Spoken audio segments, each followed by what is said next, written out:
ഒരു 15,000 രൂപ സാലറി ഉള്ള ഒരു വ്യക്തി, അതായത് അയാളുടെ കരിയറിൻ്റെ ഏറ്റവും സ്റ്റാർട്ടിങ് അവിടെ ഒരു 15,000 രൂപ സാലറി ഉള്ള ഒരു വ്യക്തിക്ക് പോലും ETF-കളിൽ ഇൻവെസ്റ്റ് ചെയ്ത് സ്റ്റാർട്ട് ചെയ്യാം. അപ്പോൾ ഞാൻ പറയുകയാണെങ്കിൽ ഒരാൾ നിർബന്ധമായിട്ടും ഇൻവെസ്റ്റ് ചെയ്തിരിക്കണം. അത് എങ്ങനെയാണെന്ന് വെച്ചാൽ SIP മോഡിൽ, സിസ്റ്റമാറ്റിക് ഇൻവെസ്റ്റ്മെൻറ്റ് പ്ലാൻ മോഡിൽ എവ്രി മന്ത് ചെറുതായിക്കോട്ടെ, ഒരു 150 രൂപ 200 രൂപ ആയിക്കോട്ടെ, അത് അയാൾ ഇൻവെസ്റ്റ് ചെയ്യണം. കാരണം അത് മീൻസ് എല്ലാ മന്ത്ലി വൈസ് നമ്മൾ ചെയ്യുകയാണെങ്കിൽ ഇതിലേക്ക് നമുക്കൊരു അഡിക്ഷൻ കിട്ടാനുണ്ട്. നമ്മൾ ഈ സിഗരറ്റ് വലിക്കുന്ന ആളുകളെ പോലെ ഇങ്ങനെ പല അഡിക്ഷൻസ് ഉണ്ടല്ലോ. അപ്പോൾ അതുപോലൊരു അഡിക്ഷൻ ഇതിൽ നിന്ന് കിട്ടാനുണ്ട്. അങ്ങനെ ആകുമ്പോൾ ഒരു കണ്ടിന്യൂസ്ലി ഒരു 3, 4, 5 മാസം അതിങ്ങനെ കണ്ടിന്യൂസ്ലി ചെയ്യുക, അതിൽ ചെറിയ ഗ്രോത്ത് നമുക്കിങ്ങനെ കാണാൻ പറ്റുന്ന ആ ഒരു സമയത്ത് തീർച്ചയായിട്ടും അതിലേക്കുള്ള ഒരു കോൺസെൻട്രേഷൻ കൂടും.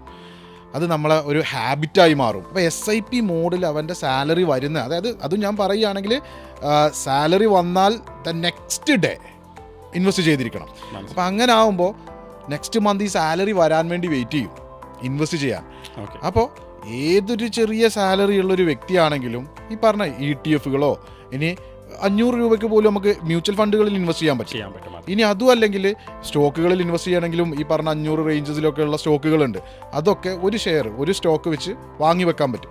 അപ്പോൾ തീർച്ചയായിട്ടും എന്തിൽ ചെയ്യുന്നു എന്നുള്ളതല്ല, ചെയ്യണമെന്നുള്ളതാണ്. Investments in securities markets are subject to market risks. Read all the related documents carefully before investing.